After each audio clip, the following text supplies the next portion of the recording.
Halo semuanya, kami dari kelas FHJ. Di sini sebelum kami menjelaskan tentang pengalaman kami selama mengikuti Jogja Istimewa, di sini kami ingin memperkenalkan diri. Kami kelompok 2, yaitu saya sendiri, Celo Revalino Edward Siagian. Saya Elizabeth Felicia Revani. Saya Graciano Valia Fani Ramar. Saya Daniel Fridi Simanjuntak. Sekian untuk perkenalan kami. Selanjutnya kami akan menjelaskan tentang pengalaman kami selama mengikuti kelas Jogja Istimewa. Jadi di sini saya akan menjelaskan kenapa Yogyakarta dikatakan istimewa. Karena Yogyakarta masih kental dengan adat-adat yang ada di Yogyakarta, dan juga di saat peperangan Raja Belanda takut dengan sultan-sultan yang ada di Yogyakarta.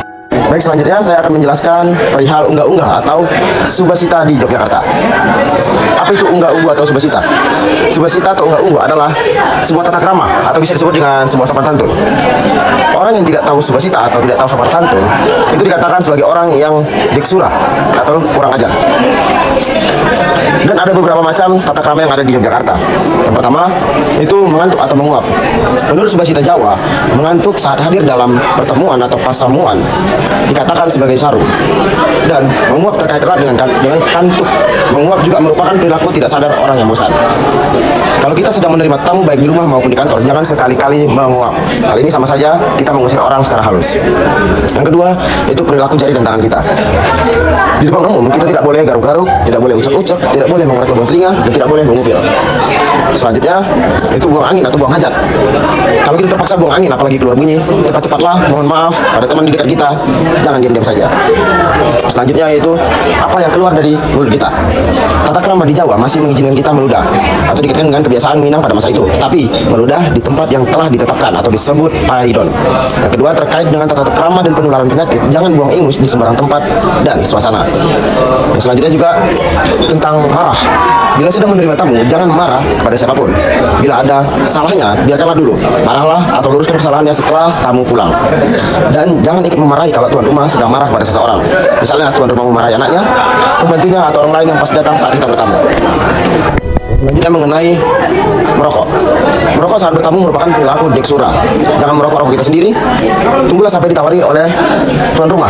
Jadi kalau tuan rumah tidak merokok, kita tidak boleh merokok. Mungkin sekian mengenai tata krama yang saya sampaikan yang ada di Yogyakarta ini. Sekian dan terima kasih.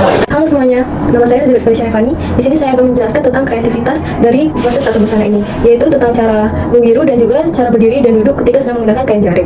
Di sini saya akan menjelaskan tentang tata cara membiru, yaitu pertama-tama diambil ini lebarnya, lalu kita mulai membiru 1, 2, 3, 4, 5. Yang seperti ini tuh ujung-ujungnya ini itu dihitung 1 lipatan. Jadi di sini ada 1, 2, 3, 4, 5. Jadi totalnya itu ada 5 lipatan.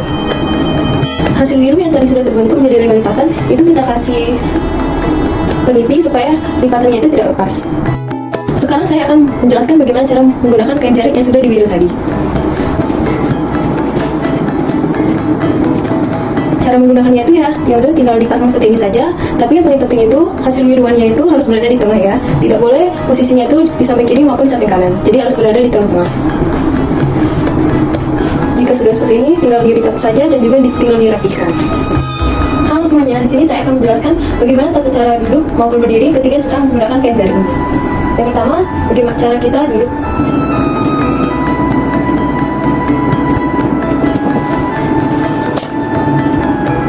Ini ya teman-teman. Lalu ketika kita mau berdiri, tidak boleh langsung berdiri, yaitu dengan cara seperti ini.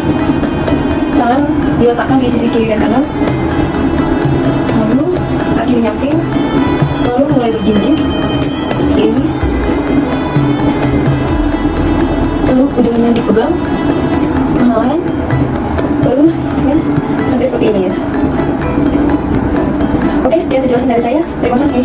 Halo semua, di sini saya akan menjelaskan tentang keaslian Yogyakarta. Yogyakarta sendiri memiliki keaslian yang sangat menarik, terutama dalam menjaga budaya dan tradisi Jawa. Kota ini dikenal sebagai pusat budaya Jawa dengan keraton atau istana kerajaan yang ada di dalamnya, dan seni pertunjukan tradisional yang masih ada hingga sekarang. Selain itu, Yogyakarta juga memiliki suasana yang tenang dan ramah, dengan penduduknya yang sopan dan menghormati adat istiadat yang ada. Hal ini membuat Yogyakarta menjadi kota yang unik dan menarik bagi para wisatawan.